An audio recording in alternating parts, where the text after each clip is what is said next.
Human relationships often unfold like intricate dramas, full of tenderness, tension, and the quiet ache of misunderstanding.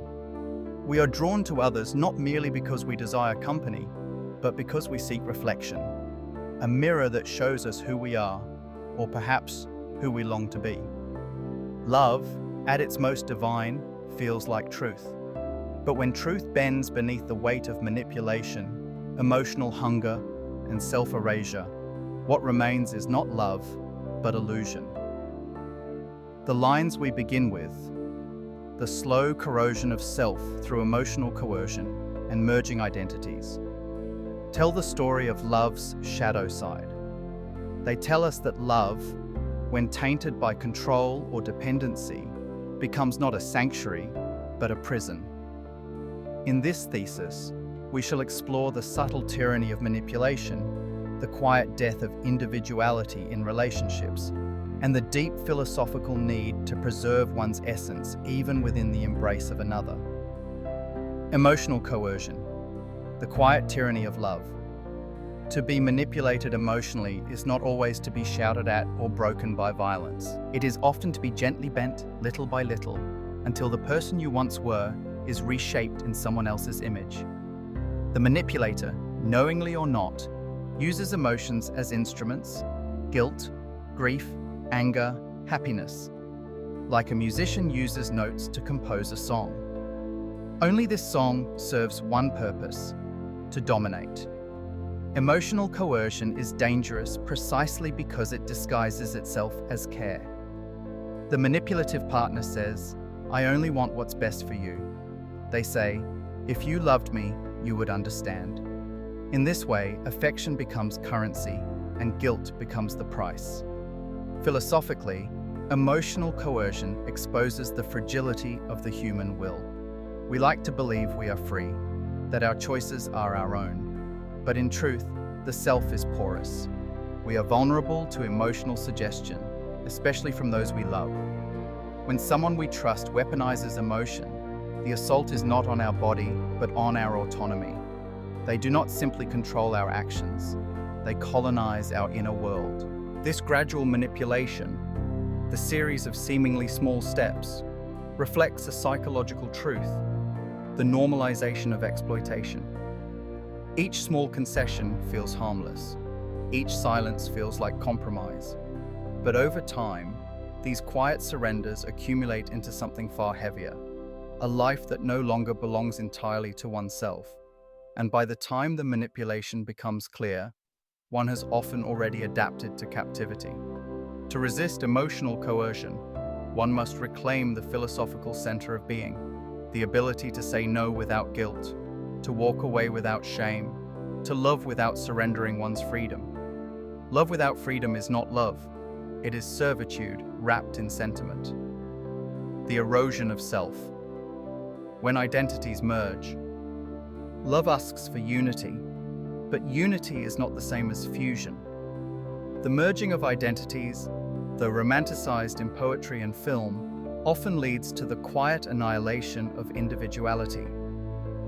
One begins to forget the texture of one's own desires. Hobbies fade, friendships disappear, and the I dissolves into we. At first it feels like intimacy, later it feels like disappearance. Philosophers have long warned against this. Jean-Paul Sartre wrote that hell is other people, not because others are evil, but because the gaze of the other can imprison us. In a relationship, this gaze can become totalizing. We begin to live for how our partner sees us, not for who we are. In that moment, existence becomes performance. True love should not demand the death of the self.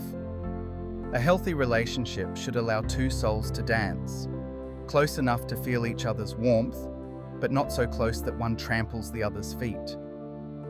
When we lose the ability to exist outside the relationship, we begin to lose the truth of ourselves. And what kind of love is it that requires us to lie to our own being? To merge identities is often celebrated as the ultimate intimacy. Yet, it may be the beginning of existential alienation. The philosopher Martin Buber spoke of the I-thou relationship, a sacred bond where two beings meet fully, authentically, without absorption or domination.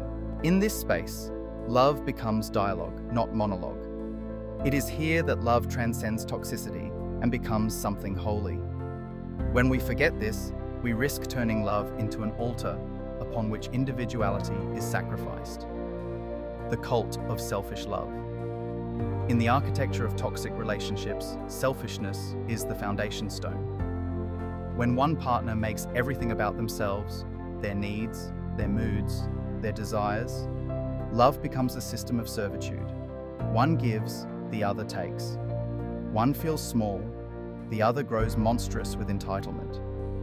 But selfishness, in its deepest form, is not merely greed. It is blindness, the inability to see the other as fully real. The selfish partner treats love as a mirror that should reflect only their image. They do not love the person before them, but the comfort that person provides. Their affection is conditional, a transaction, not a communion. This pattern reveals a tragic philosophical truth. Many people do not seek love, they seek validation. They do not want to know the other, but to be worshipped by them. The ancient Greeks called this philautia, self-love, which, when perverted, becomes narcissism. The narcissistic lover demands constant attention but gives none. They speak of love, yet what they love most is their own reflection in the other's eyes. To remain in such a relationship is to become invisible.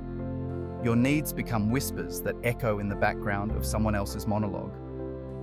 Yet liberation begins the moment you recognize that silence is not peace, it is suppression.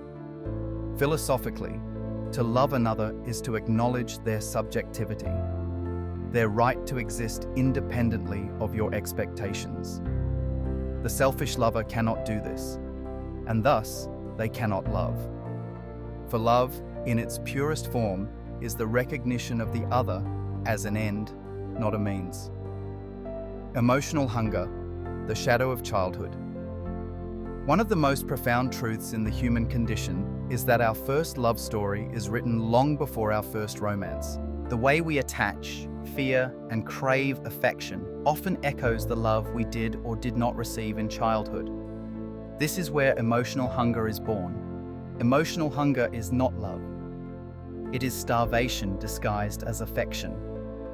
It is the desperate attempt to fill a void with another human being. Those who suffer from it mistake intensity for intimacy, obsession for passion, and dependency for devotion. They are not in love with the person before them. They are in love with the feeling of being loved. This hunger is ancient. It comes from nights of neglect, from years of silence, from moments when affection was conditional. In adulthood, it becomes the invisible hand that shapes relationships. We cling to partners who make us feel whole, not because they are right for us, but because they momentarily silence the ache of emptiness. Yet, as every philosopher knows, no external source can fill an internal void. To seek completion in another is to forget that we were never meant to be halves searching for a whole. The Greek myth of the split soul, retold by Plato in the Symposium, was meant not to glorify dependence but to warn against it. True union, Plato reminds us, occurs not when two incomplete people merge, but when two whole souls choose to walk side by side. To heal emotional hunger, one must first sit with the hunger itself, to face the loneliness we have long avoided. Only when we embrace solitude can we begin to love freely, without neediness or fear. Love must not be born of desperation, but of abundance, not because we lack, but because we overflow. The restoration of the self.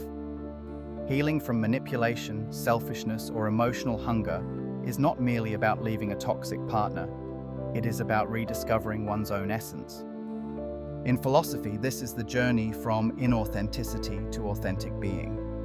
It requires courage, solitude, and a brutal honesty with oneself.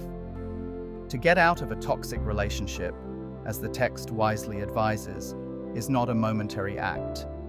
It is a spiritual awakening. It means breaking the spell of dependency, the illusion that love must hurt to be real.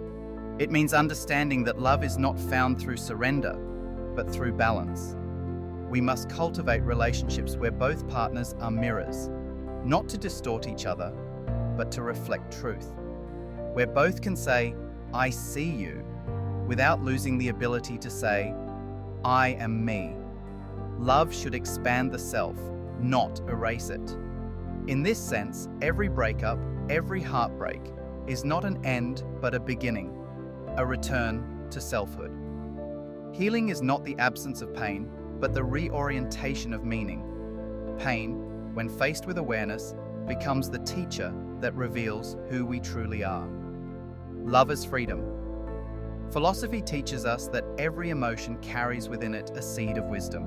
Even manipulation reveals the hunger for control. Even emotional dependency reveals the desire for connection. The task of life is not to avoid these experiences, but to transcend them, to transform suffering into understanding. Love, at its highest form, is not coercion, but choice. It does not demand, it invites. It does not consume, it completes. To love truly is to honor both the bond and the boundary. In a world where people often confuse control for care, merging for intimacy, and hunger for love, we must remember the simplest yet most profound truth.